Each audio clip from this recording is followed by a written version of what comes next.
네, 안녕하십니까. 독일에서 정착하기 병원편입니다. 오늘 도움을 주실 분은 이정훈 내과 의사님을 모셨습니다. 안녕하세요. 안녕하십니까.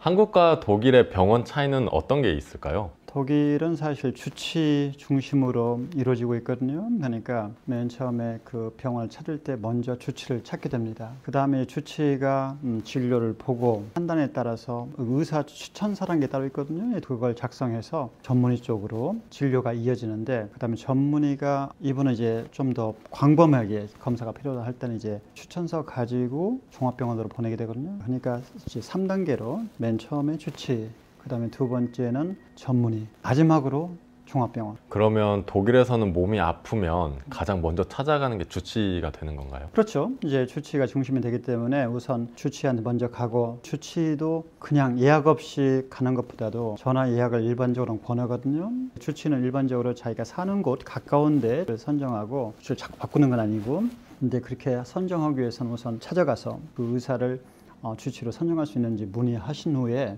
그 다음에 거기서 응하시면 앞으로도 항상 자기 주치로 생각하면 되거든요. 전문의를 찾아가고 싶을 때는 어떤 절차를 밟아야 될까요? 주치의한테 먼저 가서 진료를 받고, 이제 일반적으로 주치의가 할 수 있는 그런 범위가 있거든요. 그 이상으로 복잡하다 할 때는 전문의를 이제 권하게 되는데, 그 추천서를 가지고 이제 환자 측에서 직접 그 전문의하고 예약을 하면 됩니다.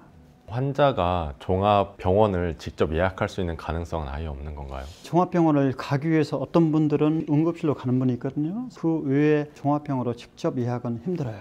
3단계를 거쳐가지고 주치의, 전문의가 종합병원으로 보내게 되는데, 전문의가 종합병원 약간 그 게이트키퍼가 돼요. 필요한 사람은 종합병원으로 보내게 되고, 필요치 않으면은 못 가게 조금 컨트롤 시켜주는 역할도 사실 전문의가 해주거든요. 그러니까 일반적으로는 독일에서는 종합병원에 직접 연락해가지고 환자 측이 예약하는 경우는 드물다. 그럼 결국 병원을 가기 위해서는 예약을 꼭 해야 되는 것 같은데 그게 맞는지. 예, 그 부분은 계속 문제가 되고 있거든요. 주치의는 사실 이제 첫 단계를 이루기 때문에 환자가 급할 때는 받아주게 돼 있어요.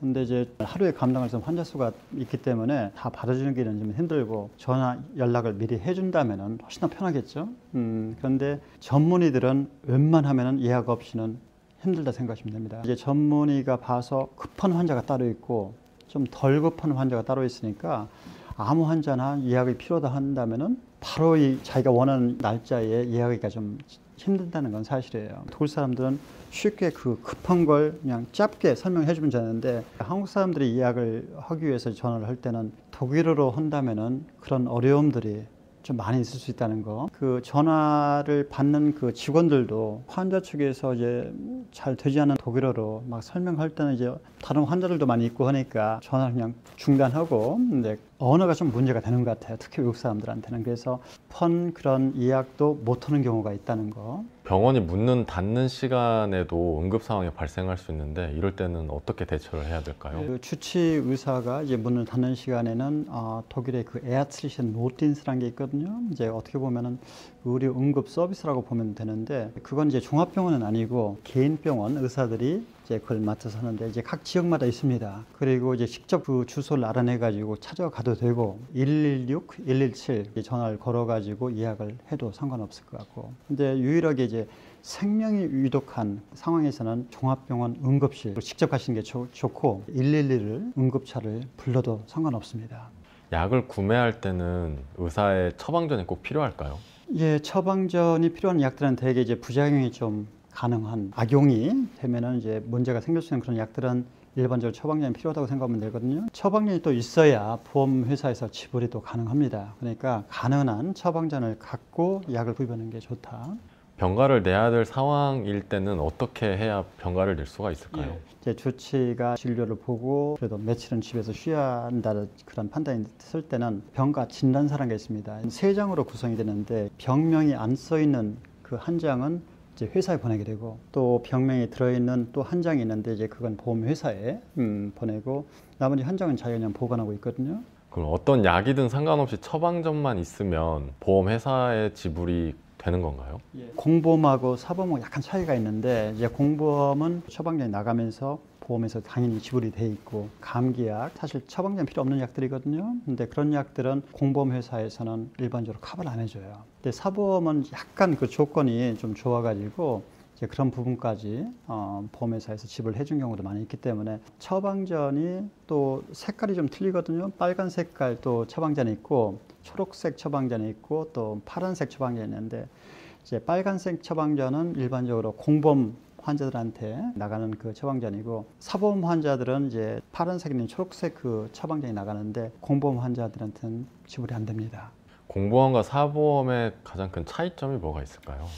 독일에서는 의무적으로 우리 보험회사에 가입이 돼야 되거든요. 일반적으로 모든 독일 내에 거주하는 사람들은 공보험에 가입이 가능합니다. 그 일부가 뭐 예를 들어서 개인 사업을 하는 사람이라든지 주재원, 공무원들 이제 그런 분들은 이제 사보험 가입이 가능하거든요. 사보험은 어쨌든 커버시키는 그런 부분들이 많기 때문에 덕을 보는데 누구나 들어갈 수 있는 게 아니라 특별 조건에 있는 사람들만 이제 사보험 가입이 가능하고 모든 사람들이 공보험은 가능하다 생각하시면 되거든요. 공보험 가입자인데 약국에서 처방전과 다른 이름의 복제약을 받았는데 이럴 경우는 어떻게 해야 될까요? 공보험은 제약회사하고 할인 계약이 맺어졌거든요. 이제 거기에 포함된 약들은 보험회사에서 지불 다 해줘요. 근데 그 밖에 해당이 안 되는 약들은 지불이 간혹 안 되는 경우가 있거든요. 복제약은 원래 효력 성분은 똑같으니까 똑같은 효과를 준다. 걱정 없이 사용하셔도 괜찮다 생각하시면 되니까. 진료 후에 청구되는 진료 청구서는 어떻게 발행이 되나요? 공보험 환자는 청구서를 받지 않거든요. 병원하고 그 보험회사하고 직접 딜이 되기 때문에 청구서는 일반적으로 공보험 환자한테는 안 나가고 사보험 환자한테는 이제 나간다는 차이가 있습니다. 진료 청구서는 누구나 다 받아볼 수 있나요? 공보험은 청구서는 일반적으로 그냥 보험회사 직접 간다는 거. 사보험 환자들은 병원하고 환자하고 직접 계약이 된다고 보면 되거든요. 그러니까 그 청구서는 환자한테 가고 환자가 이제 병원비는 지불하고 그 다음에 그 청구서 가지고 보험회사하고 또 딜을 한다고 그래요. 독일에서 정기적으로 건강검진을 받으려면 어떻게 해야 될까요? 병이 있다든지 증세가 있어가지고 모든 검사, 모든 치료를 커버하게 됐습니다. 공보험하고 사보험은 거기서는 차이가 없거든요. 근데 유일하게 아무 질병도 없는데 예방 차원에서 검사를 할 때는 사실 보험회사에서 그 지불 안 해도 괜찮다. 이제 그렇게 돼 있습니다. 근데 사보험에서 이제 계약상 1년에 한 번씩 헐시는 그런 액수가 나올 때는 이제 그때는 그 안에서 이제 가능한데 독일에서도 건강검진이 가능하다고 생각하시면 됩니다. 독일에서는 항생제 사용을 자제한다고 들었는데 사실인가요? 항생제 그 내성 문제가 상당히 문제가 되고 있거든요. 독일 의사들은 가능한 한 항생제 그 사용을 절제하고 있습니다. 근데 뭐 아예 안 쓴 건 아니고 이제 필요한 때는 쓰긴 쓰는데 한국보다는 훨씬 덜 쓰는 걸로 지금 알고 있거든요. 한국에서는 수액, 링겔 치료라고 하는 게 쉬운데 독일에서도 마찬가지인가요? 독일은 이제 수액 치료가 단기적 그 효과는 있겠지만은 장기적으로는 사실 큰 소용이 없다 해가지고 자주 안 씁니다. 근데 이제 유일하게 그런 치료를 하는 경우는 이제 설사를 많이 해가지고 몸에 수분이 많이 빠져나갔다. 빠른 시간 내에 수분이 보충이 돼야 한다. 그런 때는 이제 사용하거든요. 독일에서는 한국에 비해서는 훨씬 더 그런 수액 치료가 적은 건 사실입니다. 물리치료를 받으려면 어떻게 해야 되나요? 추천서가 필요해요. 주치의한테 문의할 수도 있고 정형외과 전문의한테 가가지고 그 추천서를 받아가지고 가시면은 되고 추천서가 없는 상태에서 이제 그런 치료를 받을 때는 또 개인이 모든 그 비용을 또 부담하는 그런 어려움이 있으니까 가능한 한 그런 추천서를 받아가지고 가는 게 좋다 생각하시면 될 것 같습니다. 네, 지금까지 독일에서 정착하기 병원편이었습니다. 시청해주셔서 진심으로 감사드립니다. 감사합니다.